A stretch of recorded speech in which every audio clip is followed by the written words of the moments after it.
Добрый день всем. Hello, everyone. I will try to mix both languages. И начну на русском языке. I will start in Russian. My name is Andrei Kubilius. I'm a member of the European Parliament from Lithuania.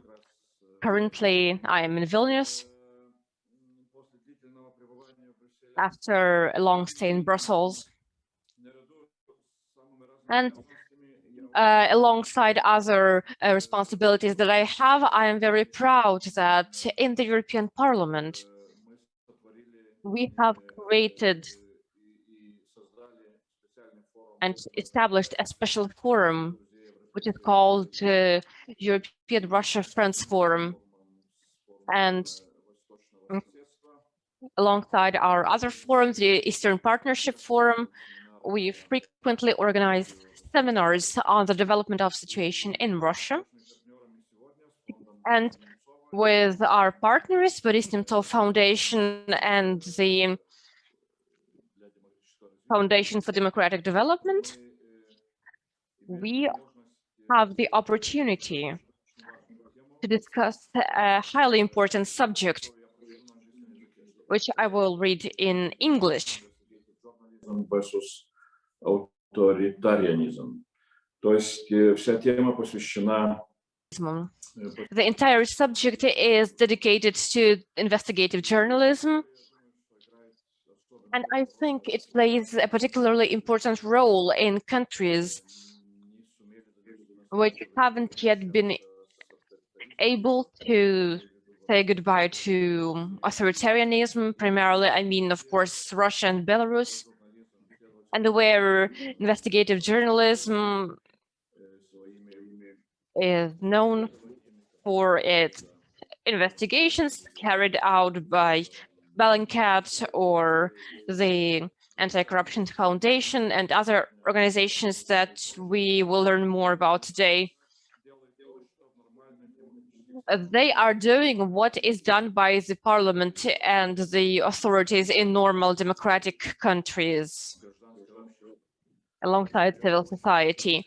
So I am really happy that today we are going to learn more about the work that is done by investigative journalists in various countries across our region. And I am happy to give the function of ruling seminar to Sergei Alexashenko, who is the former deputy chair of Russian Central Bank Council and co-creator of Boris Nemtsov Foundation, which is dedicated to freedom. Sergei, the floor is yours. Please unmute yourself. Hello, everyone. Andres, thank you very much for introducing me. Thank you very much to everyone that we have an opportunity to speak on the platform of the European Parliament. We believe that the subjects that we are going to discuss today are highly important, are urgent, and in a way, they are probably the most critical component of the political agenda in Russia, Ukraine, and Belarus. As far as I understand, we have two more people who would like to speak more about our agenda. This is Zhanna Nemtsova of Boris Nemtsov Foundation. I think she has to say a few words. Thank you very much, Sergei. I am not the chair of the foundation. I am just a co-founder of the foundation, just like you, Sergei. Hello, everyone. Thank you very much for joining our event today. Thank you very much to the organizers. And I am happy that we have investigative journalists from various countries today.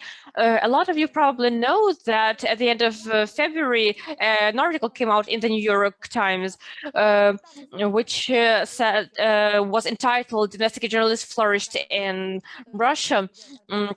They spoke mostly about the fact that, I don't know about other countries, but in Russia, it is quite easy to get any kind of information in various ways. And today, among our participants, we have a master of breaking through, and I think we are going to talk more about this. But I would like to speak about why investigative journalism flourishes in Russia, Belarus, and Ukraine. And I think it is mostly connected with what Andrea spoke about, with the weakness of institutions. Many institutions are dysfunctional here, including investigative agencies. So basically, investigative journalism effectively replaces these institutions. And a good example of this is, of course, the investigation of Boris Nemtsov's assassination. There are many of them, actually, but I am speaking about my father specifically. Recently, an investigation came out in Media Zone in honor of the anniversary, and one of the authors is with us today. And thanks to Mikhail, who is with us, and Media Zone, we learned a lot of new things, and not because investigative agencies are controlled by the high-ranking officials, even Putin himself, etc., but also because they have lost some skills of inquiry. They have been losing their professional skills more and more. Investigative journalism is an institution which is an alternative to public institutions. So I think it is important to discuss today and not to take too much time. I would like to say that Nemtsov Foundation has a reason to organize this event. I think a lot of you know that my father was an author of a few anti-corruption reports. Some of them were written together with Vladimir Milov, and I think he believed in them. So I think it wasn't all in vain. So thank you very much. I will be happy to listen to your discussion. I am happy that you found the time. Thank you very much, Жанна. And a few more welcome words to Anastasia Karimova of Foundation for Democratic Development. Hello, dear friends. I want to start with a couple of technical announcements. This is a bilingual panel, and if you need translation, you can choose either English or Russian channel. There is a button that looks like a globe at the bottom of your screen if you use Zoom on your computer. And if you have questions for our panelists, please use Q&A section that is also at the bottom of your screen. Для русскоязычных участников повторю, что у нас билингвальное мероприятие. I will repeat it in another language. We have a bilingual event, and if you need the interpretation, you can select the relevant language channel by clicking the button at the bottom of your screen if you are on your computer. Also, if you want to ask a question to our panelists, please use the Q&A section, which is also at the bottom of your screen. I will also add on my personal behalf that this is an important panel for me. I have experience with investigative journalism myself. I wrote about corruption in public companies, and then I worked as a press secretary of Transparency International before I joined Foundation for Democratic Development. I know that this work is very hard, but it is under public scrutiny, and this is something that unites people around it today. So I'm really happy to be involved in this panel together with investigative journalists. And what is interesting is that Жанна mentioned the investigations done by her father. And based on one investigation done by Boris Nemtsov, I filmed a documentary a few years ago. So I'm really happy to be at the same panel as Жанна today. Sergey, back to you. Thank you very much. We are done with the welcome words. We are moving on to the most interesting part. I will ask all panelists again. We have 11 panelists apart from me, so let's be brief and concise. Make sure that you share the most interesting things. I will start with a somewhat naive question, which is, why are we doing all of this? Do you think about this. Okay, so political institutions will say the society needs it. Do you feel the support of the society? Roman, let's start with you. Thank you, Sergey. I have a technical issue. Should we speak Russian or English? We all speak the language that we prefer. It can be either Russian or English. The interpretation is simultaneous, so you can choose whichever language you prefer. Okay, I will start in Russian if that's fine. Look, the simplest and funniest answer to your question is that it's the only thing I know how to do. No, investigative journalism is the only thing I can do. But the truth is that in Russia, true investigative journalism is in quite high demand. I mean, the idea that in our country, to put it mildly, we don't have enough investigative projects for a country with 140 million people, if I'm not mistaken. So in a way, all our investigative projects are limited to people who are in this panel today. Just to compare, in the US, where I lived for a while, there are currently about 500 non-governmental journalistic projects. Of course, not all of them work on investigative journalism specifically, but a significant part of them are investigative journalistic projects.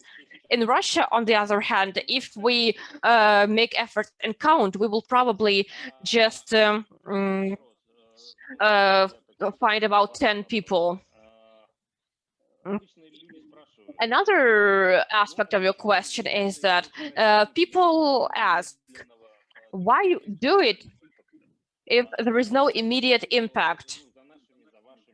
By which people mean that my investigations, your investigations, any other investigations don't end up with convictions or official investigations. I have quite a simple answer to this question. As we all understand, Russia is quite an unusual country of a particular nature. So the impact in Russia is also of quite a particular nature. I already called this phenomenon the effect of a red folder. What is a red folder in this case? This is a sort of a collection of truthful materials which compromise this or that public official. This is a very common phenomenon in Russia. All monolithic groups in authority also are in conflict with one another. And of course, everything that is done by journalists goes to those red folders, and they can be used at a convenient moment. This is an unusual situation for democratic countries with transparent procedures, but this is how impact takes place in Russia. There have been a lot of examples. I am personally convinced that one of the reasons for resignation of Dmitry Medvedev as prime minister was also the consequences of investigation by Alexei Navalny. So to sum up the things that I have said, why do we do what we do? I call us mission-driven guys. So we are people who believe that our work has a certain impact. Sometimes this can be indirect impact, not right here, not right now, but it is inevitable anyway. Thank you very much, Roman. Mikhail Maglov, the same question to you. Maybe you have a different angle to look at this, or maybe you have a more optimistic view. I will support Roman's statement about red folders. I think this is something that I have faced as well. In authoritarian regimes, this internal competition between authorities is better than lack thereof.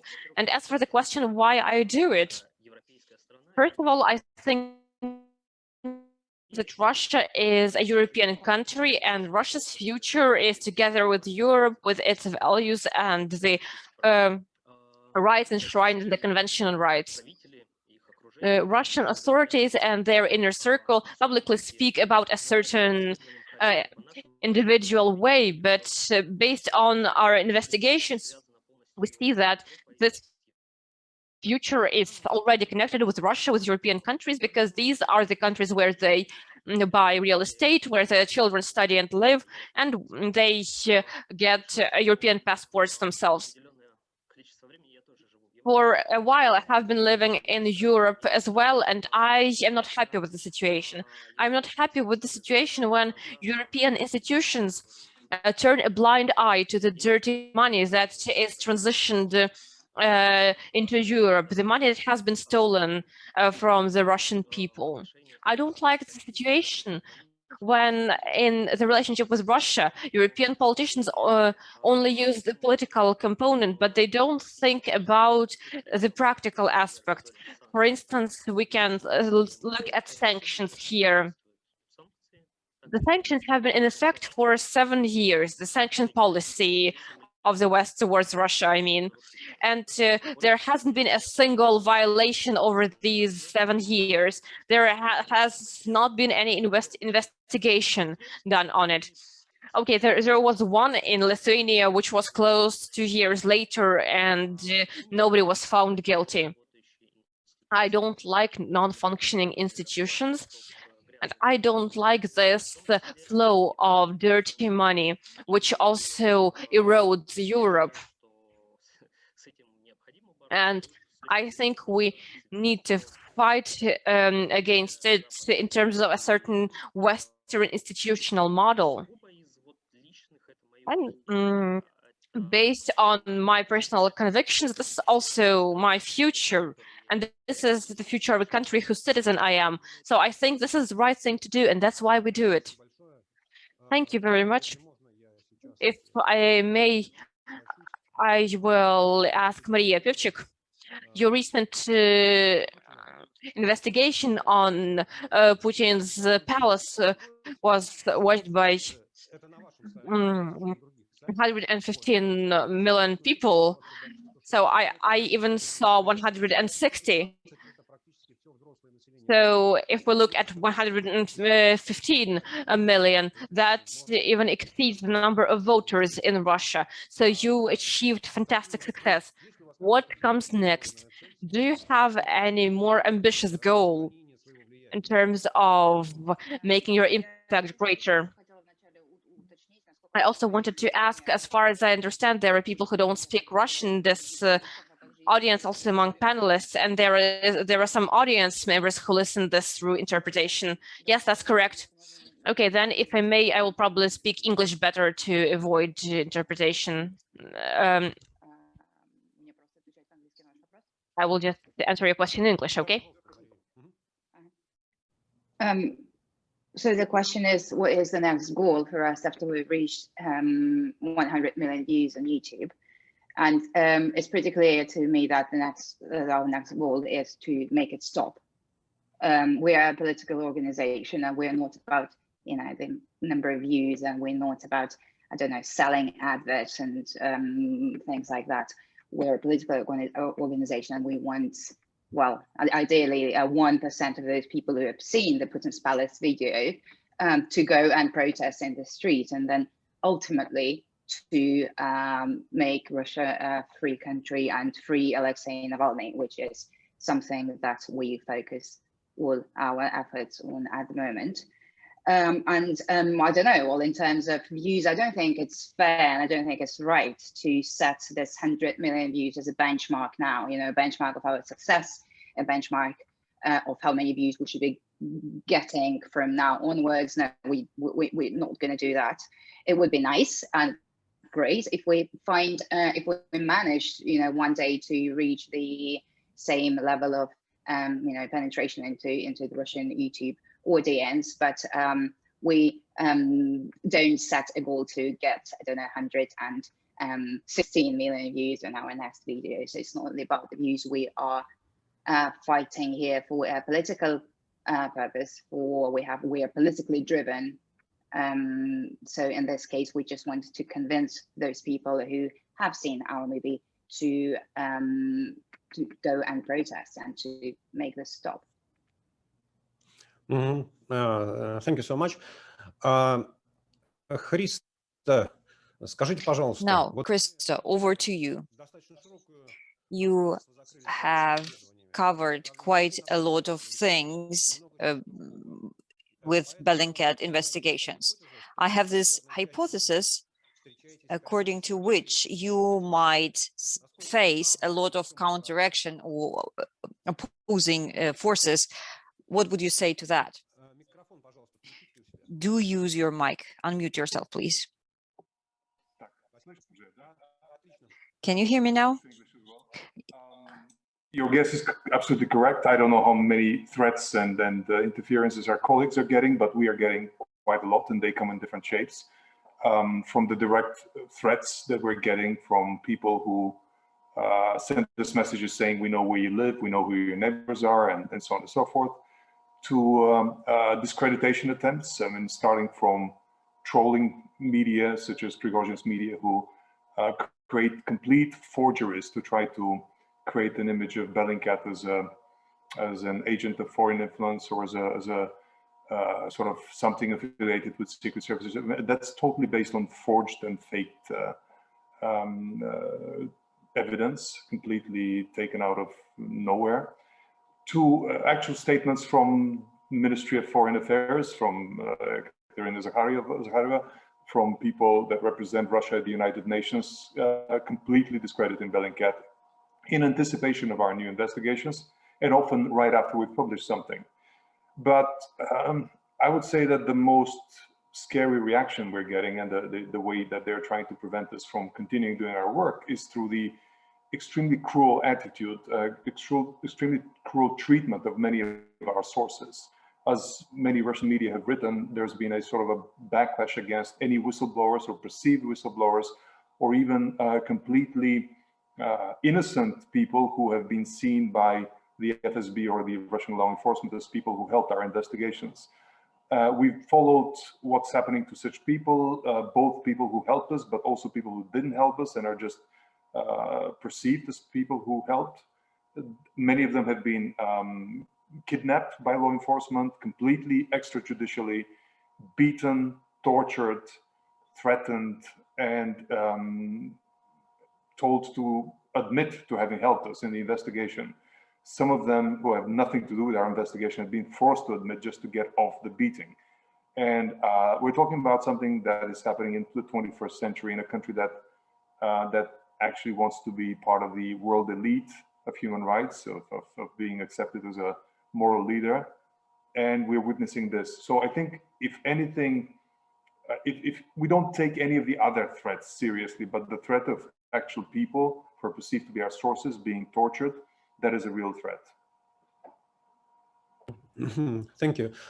Игорь Лобан, если можно, вот Igor Laban, if you can, you still have this experience in the law enforcement agencies, so probably you could comment on what Christo has just said, and maybe you can say something about your own work. Your targets are pointed at the law enforcement. What can you say about that?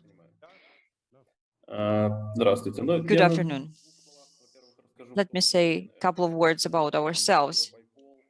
Bipol Initiative is the initiative of former law enforcement officers who no longer serve. In fact, we are taking our first steps in investigative journalism. As for counter actions and a position we face in our work, one of the latest examples, we received this valid information about the terror attack in Minsk being prepared. And it was undermined, it was prevented, but the leadership of the country imitated this terror attack, and they blame us of preparing this attack. They are trying to imitate and kind of set us up. And it actually means for us that we are restricted in terms of all kinds of movements and other activity. We might even be included in those lists of terrorists by the authorities, let alone all the criminal cases being initiated against our team. In Belarus, it's something quite ordinary. They initiate a criminal case and make it impossible for a person to continue what they are doing. Thank you so much. Sergei Khazov, Radio Liberty, has recently published this large-scale investigation on oil being stolen. Khodorkovsky was prosecuted due to that. Sergei can and was able to describe the entire scheme of these criminal acts on regional level. Sergei, could you tell us if there are some parts of economy in Russia which are not prone to corruption? Is there anything left? Sergei, we cannot hear you. And now? And yeah, my internet is poor. I'm on business trip, unfortunately. It's not very good here. So, the question about corruption in Russian authorities. I would refer to what Жанна was saying at the beginning. Corruption is part of the authorities. There is no clean parts among the authorities. Our investigation is interesting because it illustrates how the communications are held among the law enforcement agencies. We have been working a couple of months on this investigation, traveled a lot. If we look from outside, everything looks perfect on paper. It looks quite civilized. There are non-governmental private oil companies. There are state authorities that are overseeing the order. There are security agencies that are controlling the oil and the pipelines.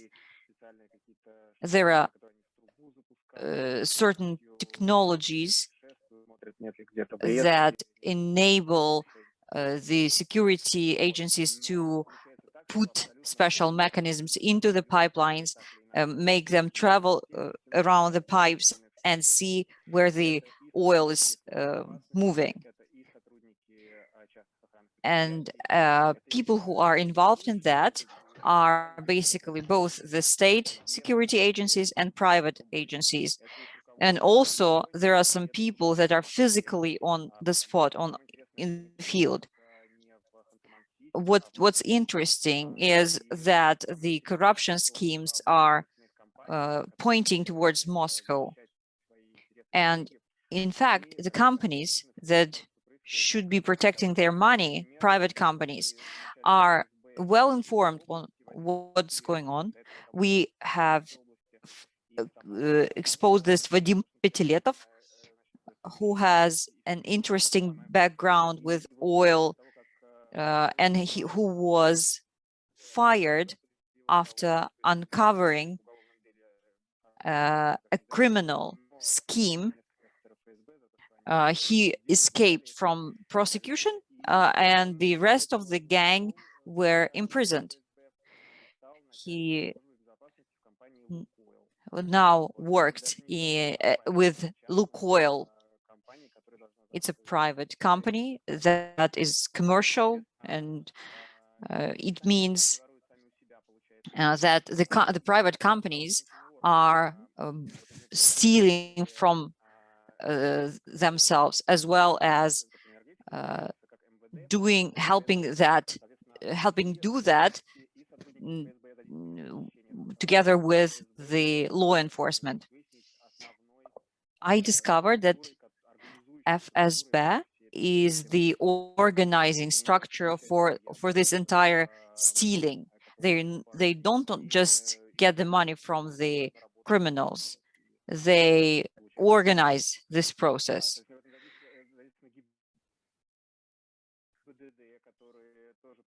The traffic police also are involved because they regulate movement of trucks on the roads. They sometimes suspend and stop the oil carrying trucks and check them up, but they do nothing about that. As for the courts and judges are quite agreeable with FSB. They rule according to what they are asked for. And altogether, this leads to the situation where there is no single leader who could stand up against those stealings.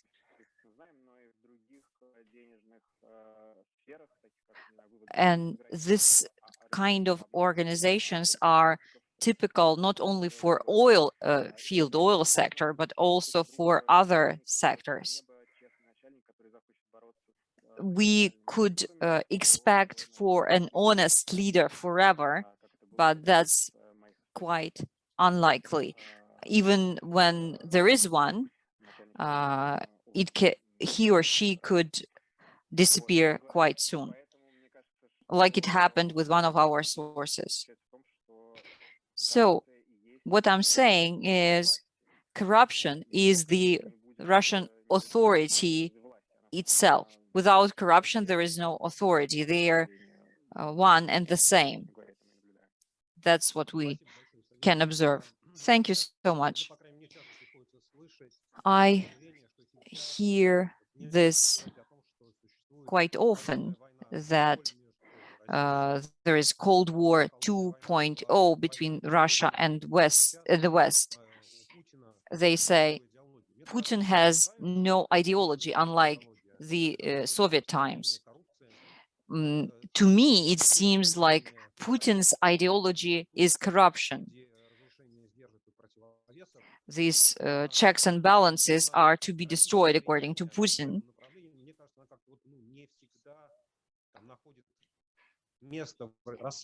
And that's not always clearly indicated and seen in investigations. Natalia, what can you say about Russia's influence in Ukraine? Good afternoon, Sergey, dear colleagues. Thanks for invitation. As for Ukraine, corruption is seen by Kremlin as a tool that safeguards the current position of Ukraine. And oligarchs are the key branch or key part that are sympathizing with Russia and making sure Ukraine is staying within the orbit of Russian impact. Ukrainian oligarchs are reliable partners for Russia, and they make sure that Ukrainian institutions are weak and controllable. I'm not talking only about the politicians, elected politicians, but also about the courts, the law enforcement, and others. No wonder that the 2014 Maidan revolution was directed against the Russian aggression, the Russian movement in Ukraine, and also against corruption. Now what we see on all levels of authorities in Ukraine is a lot of people who are interested in preserving corruption everywhere. What we see on the other hand in Ukraine is a well-developed NGO, a civil sector, and investigative journalism. On weekly basis, we have these programs of Radio Liberty, and this is a good balance for oligarchs and corruption. So in our investigations, we pay particular attention to Russian influence. For example, this pro-Russian politician, Viktor Medvedchuk, he is a close person to Putin. He left Ukraine after Maidan revolution and then came back to Ukraine. And now he was trying to keep Ukraine from moving closer to the West.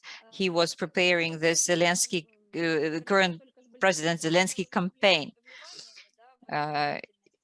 It's possible due to huge amounts of money being injected into all these campaigns. We are uncovering all these processes and in our investigations. Can you imagine that? We have this ongoing warfare in the east of Ukraine, and still there are some pro-Russian TV broadcasting channels. Right after Maidan, Viktor Medvedchuk acquired this large source of income, and it was related to the oil, which made Medvedchuk really affluent, comparable to Russian businessmen. Very recently, we had this big shift. Zelensky approved personal sanctions against Medvedchuk and other broadcasters. Now the Ukrainian authorities are more articulate in terms of countering Russian aggression and Russian propaganda. Nonetheless, there are certain issues that led to a lot of questions towards President Zelensky. Now we have these oligarchs like Igor Kolomoisky, and all the oligarchs do not want to lose control over the judiciary, over the law enforcement. That's why we have this ongoing fight between oligarchs and the civil sector and investigative journalists. We have been quite active in reacting to manifestations of Russian influence in Ukraine. Thank you very much, Natalia. I am quite intrigued. We are waiting for an investigation about Russian money in the inner circle of President Zelensky. Tadeusz, can I ask you the same question? Russian influence, how serious is it? How much do you feel it? And can we speak about it as a process? Yes, hello, Sergey. Hello, everyone. My name is Tadeusz. For the negative influence of Russia, it is no secret for anyone how strong Russian influence is in Belarus, and the fact that Lukashenko is still in power thanks to Russia. Another factor is the corrupt schemes through which Lukashenko and his inner circle enrich themselves. So these are all things that are of interest for investigative journalism in Belarus. And these things are all tied to Russian influence. However, I would like to say that Russian influence is sometimes positive, in particular for our niche group, which is Belarus investigative journalists.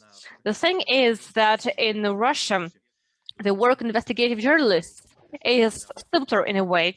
I remember that recently I read the book by Mikhail Zagar, All Kremlin's Men, and it surprised me and astounded me how officials are quite interested in contact with journalists. Of course, they will not say anything secret, but they are quite willing to share some details about the inner workings of their operation.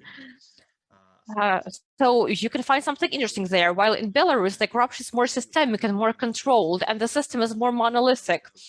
And the worst thing is that it's all covered up by this veil of silence. And for 20 years of Lukashenko in power, there have been a lot of law enforcement officers, businessmen who fled to other countries, mainly to Russia, some to Western countries. In 2010, an entire group of Belarusian businessmen and former officials got together in Moscow and funded the campaign of Lukashenko's opponents. They have hardly been giving any interviews, though, but now we are preparing a project about schemes in Lukashenko's inner circle. A lot of people have been quite close insiders back in the day. So you can say that after August, this monolith of this regime has cracked. A lot of things are happening within the regime. Remains a mystery, even for the politically active part of society. Recently, Alexander Zinkman was detained, who is one of the richest people in Belarus. And before this week, nobody in Belarus had heard about him. There was one report from our Belsat friends, but over 10 or 15 years of his activity, he basically moved under the radar. Nobody heard anything about him. But since in Russia there is a lot more fragmentation among the elites, there have been a lot of cases when Belarusian corruption is investigated after some publications in Russia. I can give you many examples of situations like that. But I think the main idea that I'm trying to convey is that for us, for Belarusian journalists, Russian corruption is positive in an ironic way and helps to uncover the connections that we could never learn about here in Belarus. Thank you very much.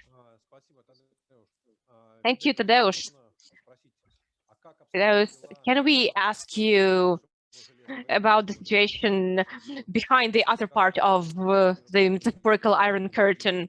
How is the presence of Vladimir Putin with his corrupt ideas? Is he moving forward? Is he gaining space and traction?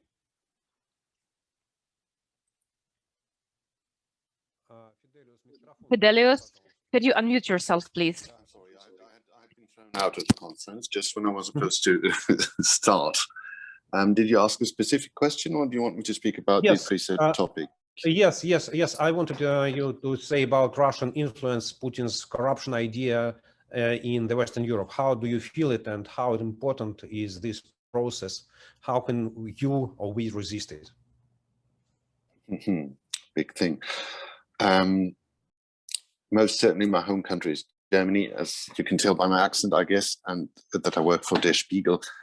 I can say everything Russia does fall on a very fruitful ground in Germany. So if Russia invades Ukraine, you'll always find a large percentage of the public saying, oh, but I have to understand the Russian position. Russia intervenes in Syria, and you'll have half of the public say, oh, but you have to understand they have their interests. So that is to start from a very fortunate position for any Russian influence operation, because you've got half the public on your side anyway. So do you, in that setting, actually need corruption to influence? I don't know. If you look at the former Prime Minister of Germany, Gerhard Schröder, he's openly working for Putin and is denying everything, the poison attack on Alexei Navalny or the attack on Sergei Skripal. So well, of course, he's receiving a multi-million salary, but he's almost transparent about it. So is this corruption? How can we resist it? It's really difficult. What we have tried to do over the past is to be more explicit in order to show what's happening, that Russia is killing exiled Chechens in Berlin in 2019. We have exposed dodgy deals of Russia, especially with Die Linke, so the former Socialist Party, and also with the right-wing populists. These parliamentary, they're not in government, of course, but these influence operations within the parliament show clearly that Russia has an interest and that it's ready to form the agenda. If you look at parliamentary inquiries in Germany that are being sent by Die Linke or AfD, they virtually look like the Russian embassy has written them. There is, you see, there's not much room for difference. What can we do to resist it? I mean, we're journalists, we're not politicians. If I were a politician, I guess that I had a couple of ideas. As journalists, our job is always expose and name and shame. And so what we need to do, and I think most certainly at Der Spiegel, we have started for about 2 years, is to pay more attention, or 3 years. I think the Tiergarten murder was a wake-up call to everybody. And I also think that our readers are very interested in these kind of topics. Are we getting anywhere? I don't know yet. Oh, well, there's a couple of interesting research projects running, but I can't really talk about them before we're publishing them. But this is our role. We have to pay attention, we'll have to expose, and we'll get there. Will this change a lot? I don't know. Never forget, the German business is heavily invested in Russia, and the whole energy sector is deeply intertwined. But the government will have to adjust when things like that are public. Again, the Tiergarten murder, nobody wanted it to be true that it was an act of state terrorism. It was treated as a pure murder, and just because Bellingcat, the insider, the dossier center, and us put relentless months of work behind this and kept the pressure up, it was finally prosecuted as an act of state terrorism.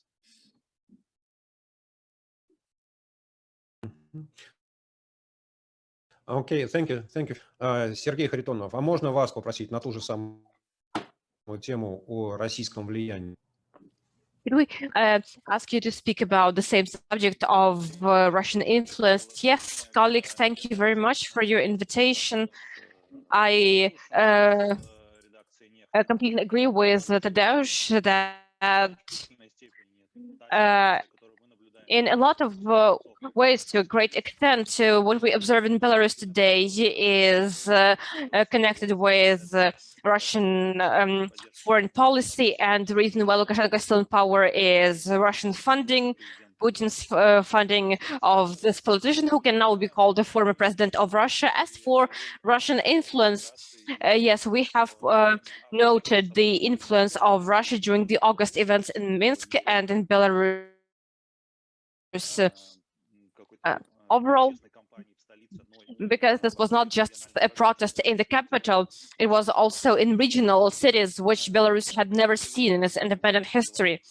The Kremlin sent groups of so-called analysts or experts who supported the political and military component of the dispersal of peaceful protests. And in addition, they sent a group of media experts from the RT channel to replace the public journalists who worked in Bell Teleradio Company, which is a national TV and radio company. Primarily, we speak about television here, of course, and the BT, which is the biggest national TV channel, which for the first time in its history, faced a situation when its personnel went on strike and refused to go to work in connection with the fact that the management of the channel refused to show the true events that were happening. We cannot say that this company had ever been truthful, but the violence on behalf of law enforcement and torture, which came to public knowledge in the first days, turned out incompatible even with professional ethics of those journalists who had worked at the public television before.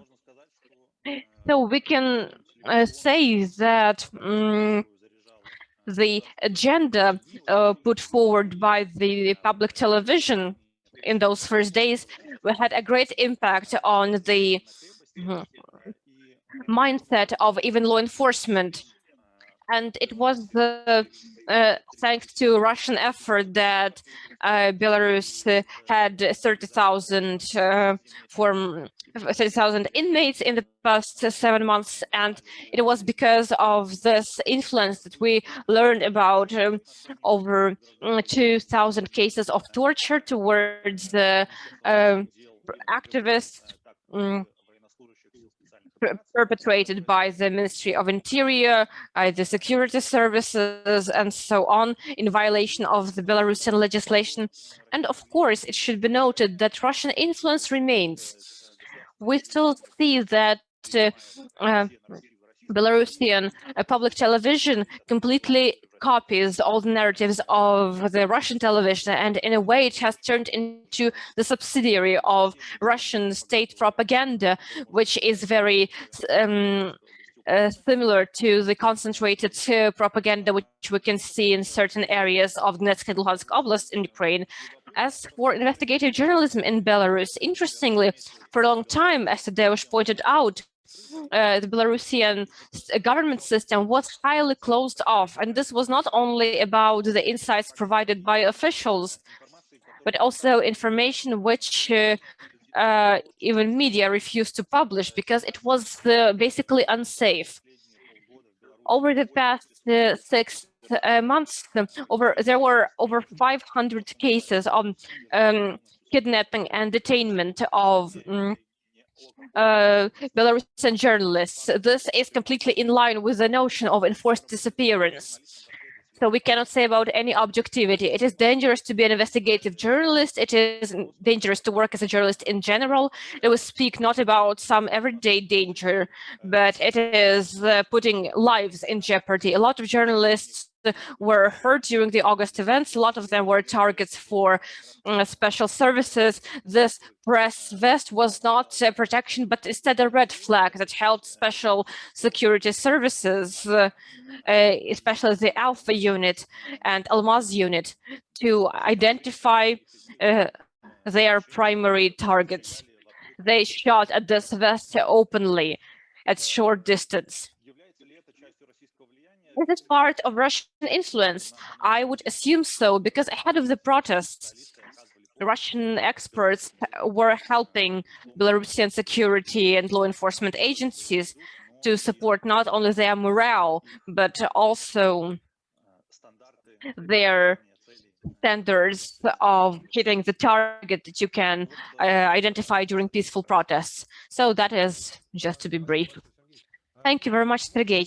Igor Lobanov, can I ask you to follow up the previous question? This Russian influence, the influence of Russian law enforcement and special services, did it happen? Because based on what we saw in the screens and based on what we read, Belarusian law enforcement was much more cruel than their Russian counterparts.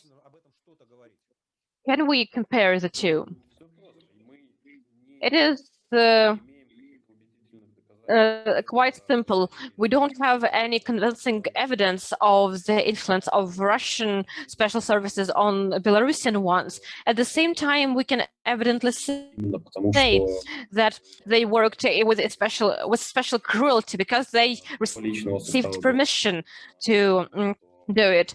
The staff of those agencies got the information that people were trying to take over Belarus, so they were acting to save the country as the way they saw it. And this is just the result of propaganda within the system. Thank you very much.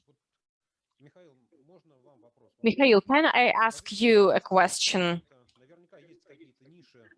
I assume that there are certain parts of the Russian audience that you cannot reach, that you haven't been able to reach yet. What are these target groups? And if you had a magic wand, let's say, or a magic goldfish, how would you reach them? I will say that this is not the right question to ask me, because I'm not part of a classical media or publishing house. We don't work on investigations, but rather on research. And our audience is primarily quite specific, quite focused. And when we study some problem, we focus on people who can fix this problem, on decision makers and policy makers. So I cannot say that we write our research for the general audience. I think this question is rather to Roman Badanin, but I will speak briefly about the goals that we focus on now. It is not Russia per se. With a few more colleagues, we work to create a database of Russian officials and politically exposed persons. And our goal is for Western banks to use this information as part of their due diligence procedure. This is not a new idea. Our colleagues from Ukraine are working on this actively as well. Мария, можете продолжить эту тему? Thank you, Daria. Maria, could you please take from here? Unmute yourself. Тему того, что может сделать EU? Да, какая... You mean what the EU could do? What kind of support would be beneficial for you? Maybe EU, NGOs, international organizations. What and who could help you? Well, the European Union could definitely help, but I mean, I'm not that sure anymore that this is going to happen. Essentially, the European Union just needs to kick them all out, all of the bad guys, those people who are in bed together with the Putin's regime, everybody from the oligarchs to the government official and the employees of the state media. They need to be kicked out. This is so simple. I don't need to use any fancy vocabulary to put this together. Kick them out physically and financially. Those people live in Europe. If they don't live in Europe, they travel to Europe. And by kicking them out, I don't mean them, you know, those people who, like, I don't know, directly work for FSB and, I don't know, and who tailed Navalny for 3 years before poisoning him with Novichok. I mean, a much wiser circle of people, and I mean, and there are families on top of it. I would really love to see what these government officials' families would say when one day they will figure out that they can no longer go to south of France for a holiday. They can now go just without their, you know, without their daddy or husband or something. They can go on their own. But what needs to happen is that everybody needs to be gone. There has to be a price that these people will pay. They're not going to pay it in Russia. Now we know it for sure. Well, at least not soon. So that price needs to be paid elsewhere, and that place is Europe. And we've been talking about sanctioning individuals, specific individuals, on the EU level for years and years and years. And now I can confidently say that it is very upsetting that, well, it looks like it's not happening. The sanction lists that we're seeing are fine. They are, I don't know, 4 out of 10 sort of level of sanctions, but this is not what needs to happen. I genuinely cannot figure out why it is fine. And maybe someone from France can answer me why French government is okay with Putin's family living in Biarritz on the Atlantic coast. It's a consensus that Putin is the person who's using his power to, I don't know, kill his opponents with chemical weapons, or kill his opponents with bullets on a bridge. So how come it's okay for his family to live peacefully on the Atlantic shore of France? I really like that, just doesn't fit. That thought doesn't really fit into my head. And it's getting very frustrating that we talk about this so much, but nothing really happens. You know, we're talking about Putin's family living in Europe, ex-family or current family. I mean, children, son-in-law living between Monaco and France. There are plenty of examples. I also really don't understand why it is impossible to sanction oligarchs. We've been given a pretty clear answer that Europe is not doing it. Well, they're considering, but this consideration doesn't go into the direction that we need it to go.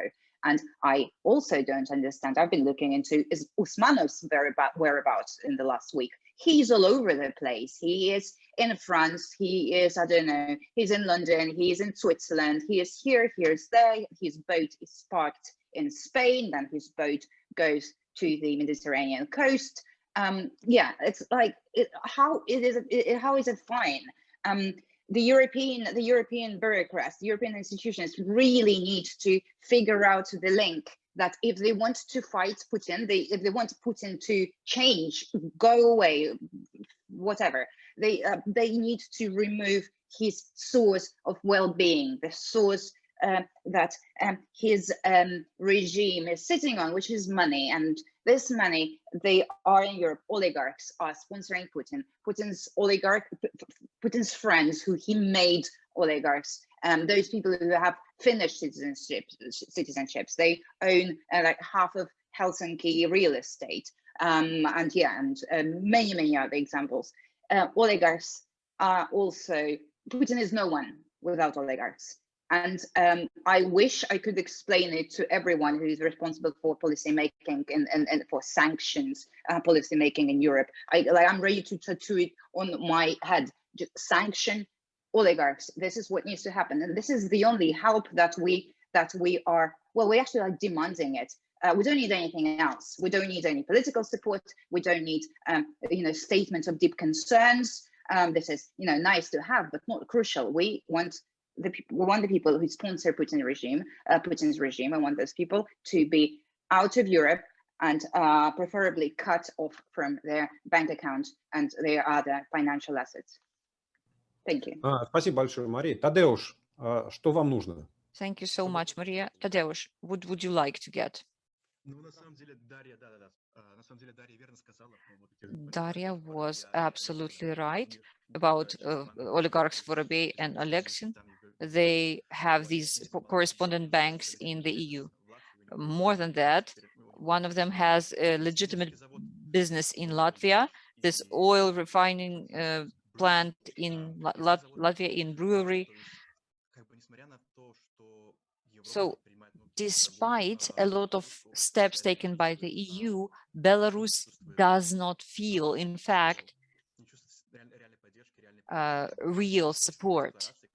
There are a lot of nice words and loud declarations, but once we need real sanctions, real support, Europe is not acting with determination. 10 years ago, we saw a lot of sanctions, and they led to naught. And the current sanctions are even weaker than those 10 years ago. So Belarusian people want to see real support from the EU, because the Belarusian society is now awakened, and we want good life. Unfortunately, Lukashenko does have a real supporter, unlike the Belarusian society. We are not equal in terms of that. I hope this changes for better. Thank you. Thank you so much, Tadeusz. Roman, can you say something to that? You, as a representative of a powerful organization, consortium. First of all, since some of the panelists have already switched to English, I'm going to follow this practice as well. First of all, in the contrary to Maria and Daria, I prefer to focus on, I would say, journalistic stuff. I cannot talk about political stuff such as sanctions, such as cutting financial flow. Visiting United States or European countries, I was very often asked, how can Europe or how can the US help Russian journalists? And to be honest, I really dislike this phrase. From my point of view, the more convenient wording is, how could Europe or the United States help itself? Let me explain this point with an example. In 1986, as you know, there was a dramatic disaster at the Chernobyl nuclear power plant. As many people know, by the way, thanks to the excellent movie, the Soviet government for a long time hid the scale of the disaster and the entire fact of the disaster, both from its own people and from Western countries as well. And all these had terrible consequences. Time was lost and many lives were lost. Despite the fact that perestroika had already begun, there were no independent and honest media in the USSR at that time. And there was no one to tell the people in the world what had happened. That was the problem. As a result, as you maybe know, a small Swedish newspaper was the first report on the scale of the disaster about a week after the first explosion. How did the Swedish newspaper found out the information on the incident? It was very simple. By that time, Swedish weather forecasters found the radioactive cloud that reached Scandinavia. Why is this story, from my point of view, is really important? What is happening in Russia, whenever, now or in the future, is very much about Europe and the world. Russia and everything good and bad that happens in Russia affects the world a lot.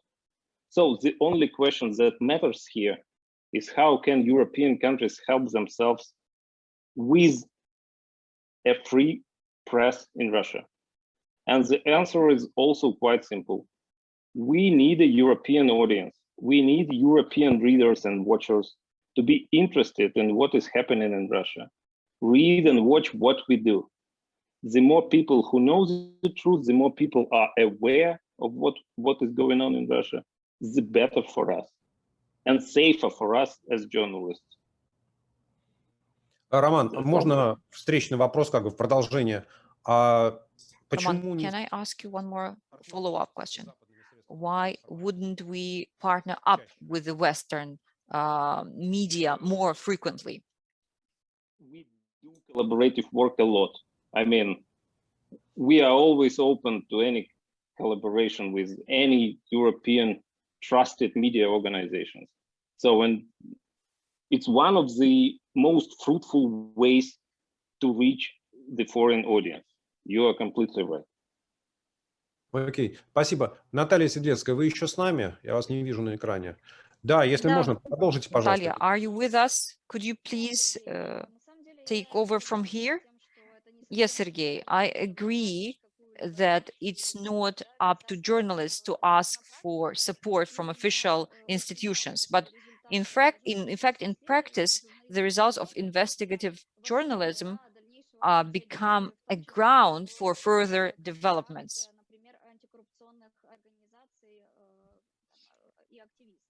For example, that's true of anti-corruption organizations and activists. Let's look at sanctions. They are a powerful tool which works, in particular against Viktor Medvedchuk, whom we mentioned today. The USA introduced sanctions against him back in 2014. So since then, he has had to formalize the ownership of his assets to his wife, who is a famous TV hostess. He didn't hide, but when our journalistic investigation discovered this, the Anti-Corruption Action Center, whose Daria Kaleniuk is with us today, sent this information to the US Ministry of Justice, and the sanctions were extended to those legal entities which were covered in the investigation. But as we know, the US recently introduced sanctions against Igor Kolomoisky, who is another oligarch. It is no secret that the EU is more modest in these terms. It hasn't been adding new entities to its list. It has been removing some, actually. And I will follow up saying that official investigations are quite painful, quite personally painful for Ukrainian kleptocrats when such investigations start in the US or the EU.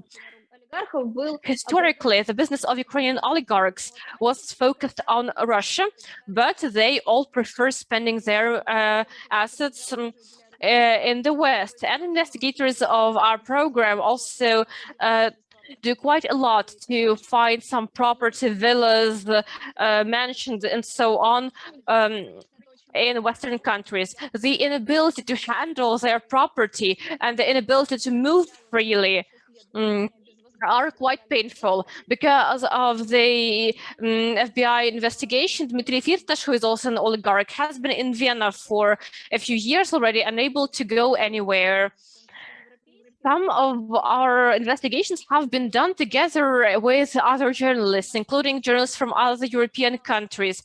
Such cooperation is very important because we investigate capital in, and its movement in other countries, and the synergy among investigative journalists from different countries is very important. We are very open to such cooperation. In the EU and the US, there are serious mechanisms which help to avoid money laundering, and I think we could approach them more actively, including through journalistic investigations. Lista, what do you say about this? What help, support, partnership would you want? I don't think we need any support from Europe. If anything, I would rather have Europe do its job more properly. In terms of law enforcement, for example, where we have been very involved with some of the large investigations in different European capitals and have been supporting law enforcement. I would prefer that we don't do that. I would prefer that law enforcement in Europe can handle their own investigations. They don't have to count on investigative journalists. But there's a big problem in why they need us. And it's the fact that they treat Russia as a normal state that follows international law. And all the the structure of investigations by law enforcement in Europe is based on the concept of equal states, sovereign states that all follow law, and that states don't do crimes, that people do crimes, but states are above that. And any type of attempt to investigate transnational crime requires the cooperation of the other country. It's based on the principle of legal assistance. So when somebody gets shot in the middle of Tiergarten, Kleine Tiergarten in Germany, Germany asks Russia for help. When somebody gets Novichoked in Bulgaria, Bulgaria asks Russia for help. Russia responds with complete lies and nonsense. And this has been going on for 6-7 years or even more. And Europe continues treating Russia as an equal partner with sovereign rights to lie in this case. So for as long as that continues to be accepted and ignored, none of these crimes will be resolved in full, and danger to everybody in Europe, but also to journalists in Russia and in Europe will increase even more because of the feeling of impunity that Russian security services are getting. So first thing that I would ask Europe is to just get its own suit together and not count on journalists. And the second thing is, again, I have to step a little bit outside of my journalistic shoes and go more into activism by saying, I agree with Maria Pevchik completely that the only way to get change to happen inside Russia is by causing change from within the elite, to punishing the elite in order for them to punish their own peer and making some change happen. It's not going to happen externally directly by sanctioning Bortnikov, but it can happen by, for example, the next refusal by Russia to provide information to Germany or to the UK or wherever, whichever country is currently in the EU, in the next law enforcement case, a joint sanction by the European Union saying, well, fine, until we get the truth from you, no more visas will be issued to anybody with a 6-degree separation from the Kremlin. And for the 6-degree separation, journalists can provide that data. Спасибо большое. Мы подходим к концу. Thank you very much. We are almost wrapping up our discussion, and I would like to ask all our panelists, is there anything that you would like to say, a brief thought, a brief idea? If you have one, please raise your hand so I can see who would like to speak to the audience once again. Okay, Mikhail, Daria. Okay, Daria, go ahead, please, ladies first. I want to say that I really respect investigative journalism in Russia. I know that it's really difficult to work there, but I think the fact that there are such products, there are such people who speak today, this is a token of upcoming change. This is how it happened in Ukraine in 2012 when we were creating our center. We created it in response to journalistic investigations. There was no response to these investigations from the authorities. The authorities were just like in Russia now. The security service covered up everything, and the judiciary and law enforcement systems were corrupt completely. So I think these are positive changes, and I hope that investigative journalism will be further developed in Belarus as well. I understand that this is very dangerous there, but I still think that those people who do this do need help from Western institutions. These are people who do very dangerous work in those countries. But this is definitely a sign of upcoming change, and we all have to be ready that there will be a moment, the so-called window of opportunities, when the changes in authorities will have to be done very, very rapidly. This window will be very short, very brief, but we did manage to achieve something, but we need to be ready for this. Thank you very much, Daria. Mikhail, go ahead, please. I want to answer the last question very briefly. First, I want to support Maria and Christa, and I want to say that the European Parliament could create an atmosphere of hatred towards dirty, corrupt money that flows into Europe, regardless of the pockets they end up in, and investigate all those cases. This includes the Russian money, Belarusian money, and Ukrainian money. Thank you. Thank you very much, Mikhail. I am thankful to all participants. Oh, I see Sergei that would like to say a few words too. Yes, thank you very much. I would like to comment on a statement from my first presentation. On the 18th of August, the FSB and external intelligence services visited Minsk, and after this, the protests started being actively dispersed and suppressed. After they were first ignored by enforcement agencies, they didn't understand what was happening. So Ihor's comment was not very specific in terms of this, not very accurate. As for investigative journalism in Belarus, I will reiterate that investigative journalism in Belarus cannot be done from Belarus. Journalists often need to be relocated, which is also part of this help.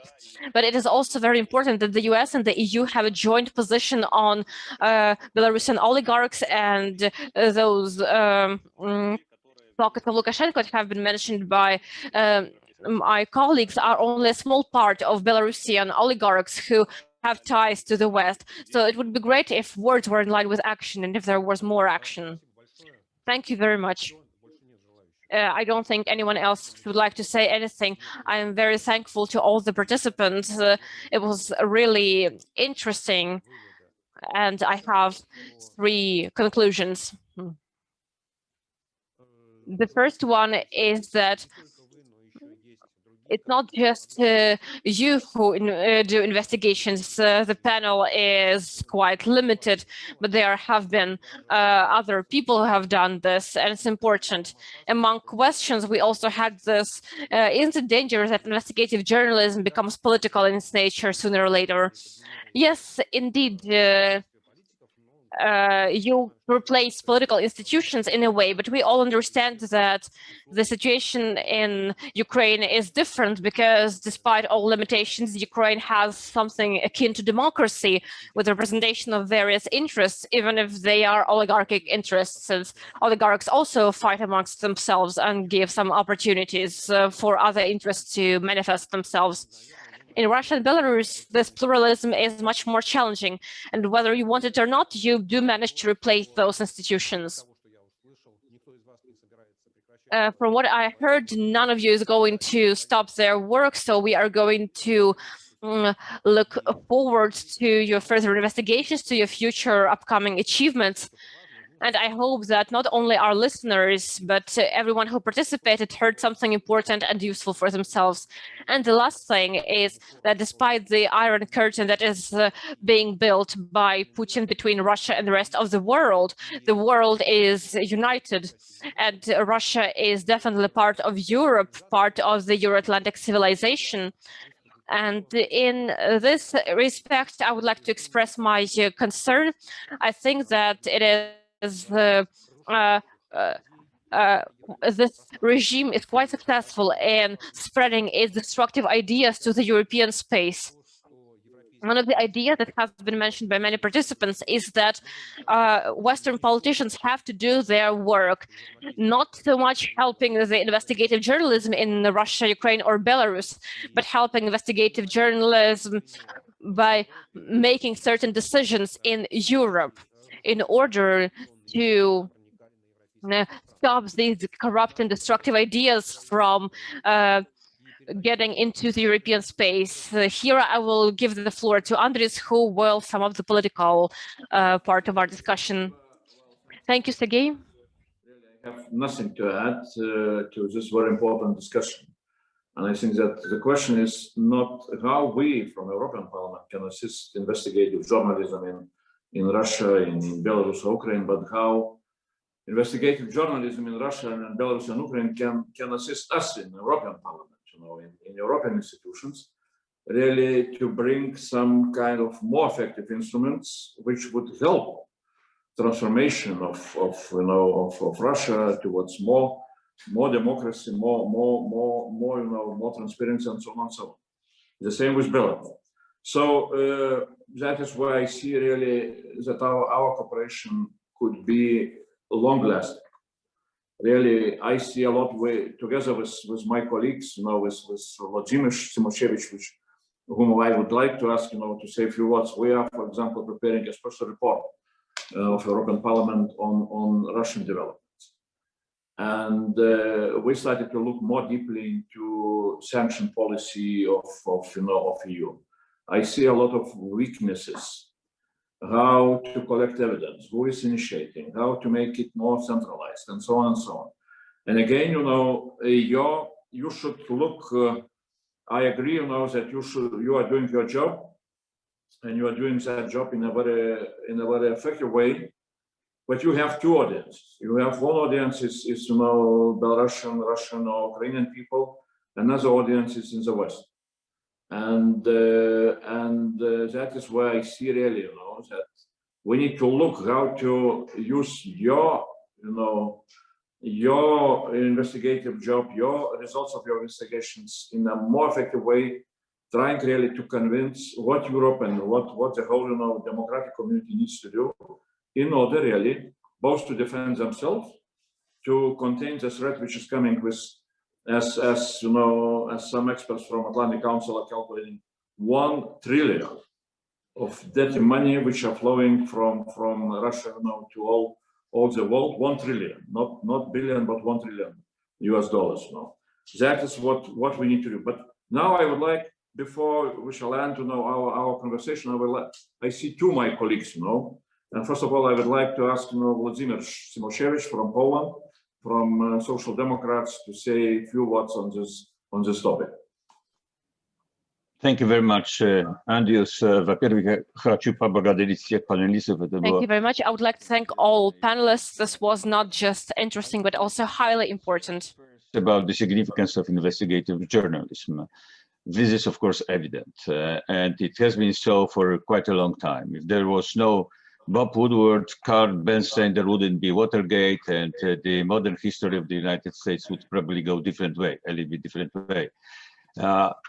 Today, investigative journalism also can play exceptionally important role. And let me just give one example of the common investigation by Bellingcat and Spiegel of the shooting down of the Malaysian plane over the eastern Ukraine.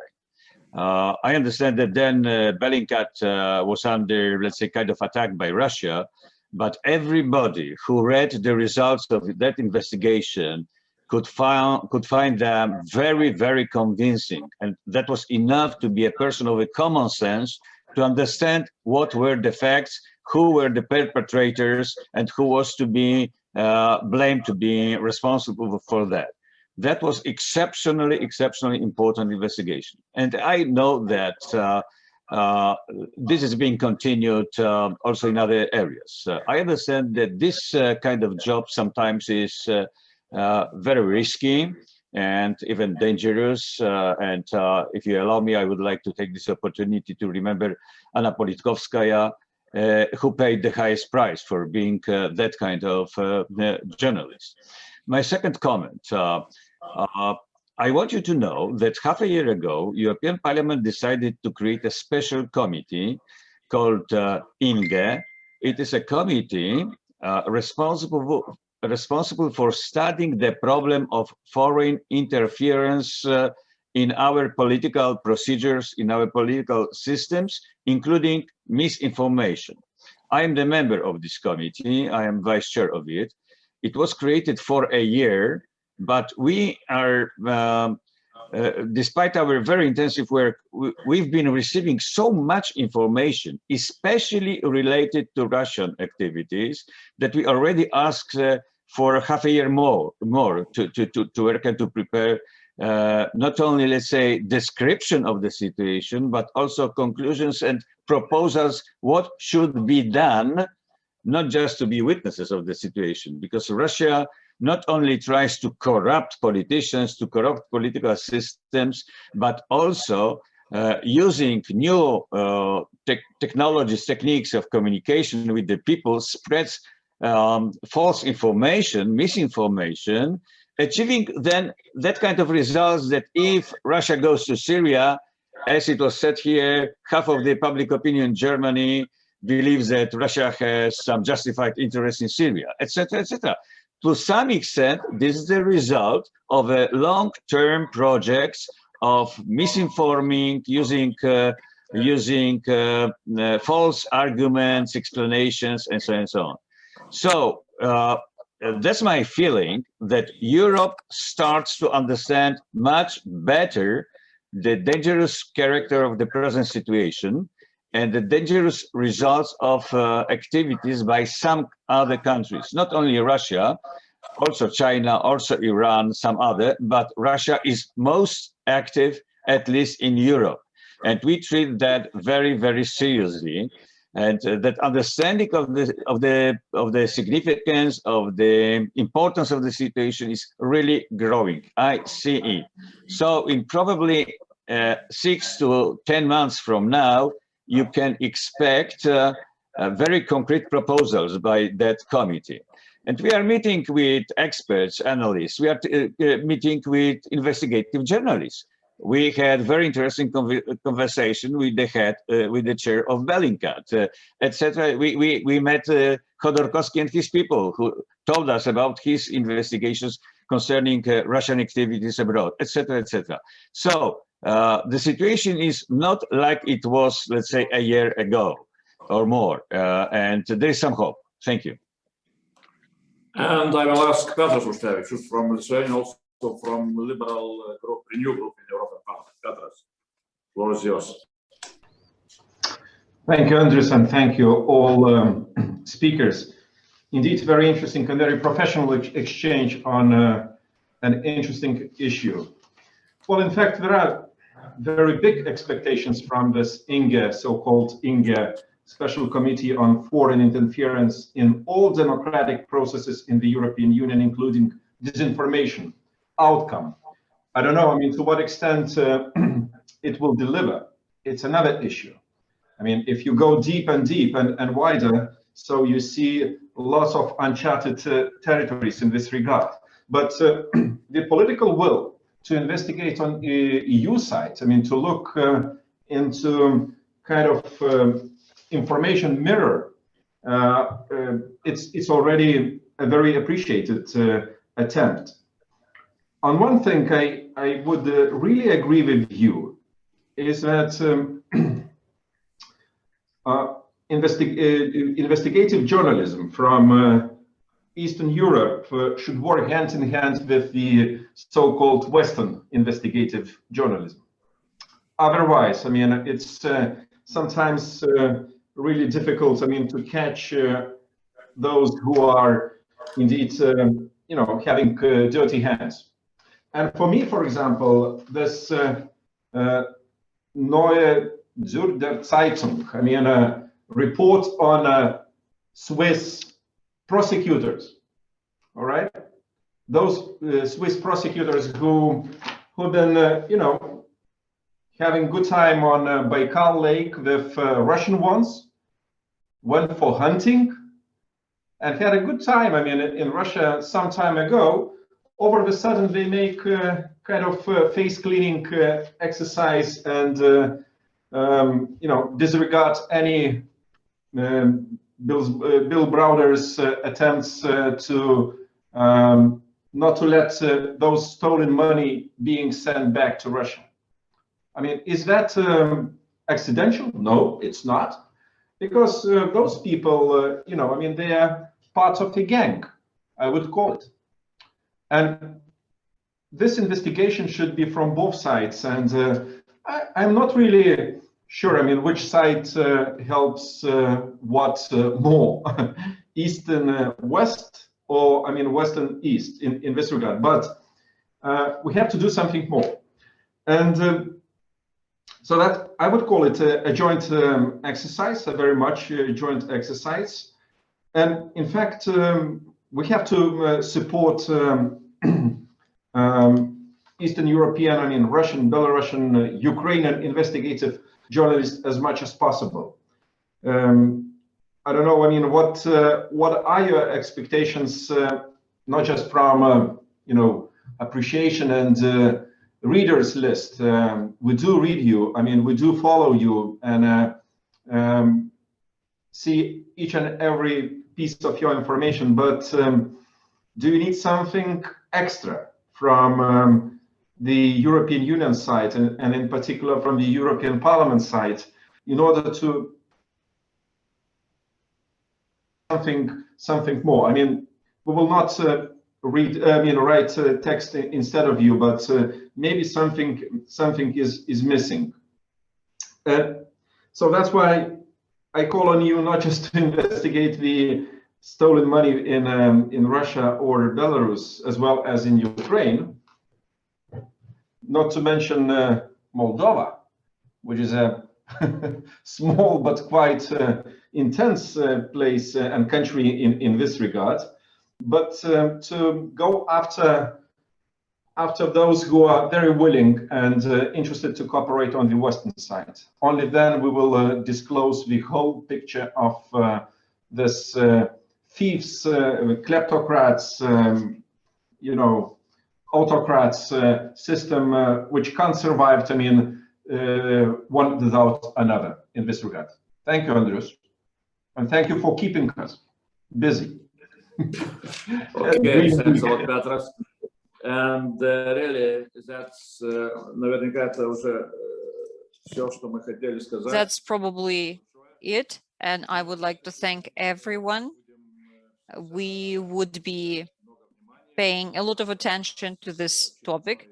Tomorrow we have another Zoom call scheduled with Jose Grinda from Spain.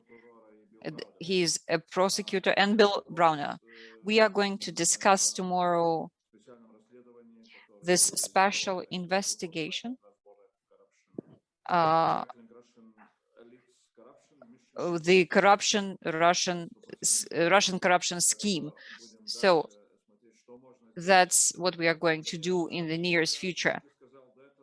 Like I said before, I hope that our joint efforts will be always in place, and we are looking at the sanction policy in the US. They have these organizations. There are such organizations like Bellingcat and Insider, and they are helping corresponding institutions to realize and implement this sanction policy by providing the necessary information. In Europe, it's not working that well.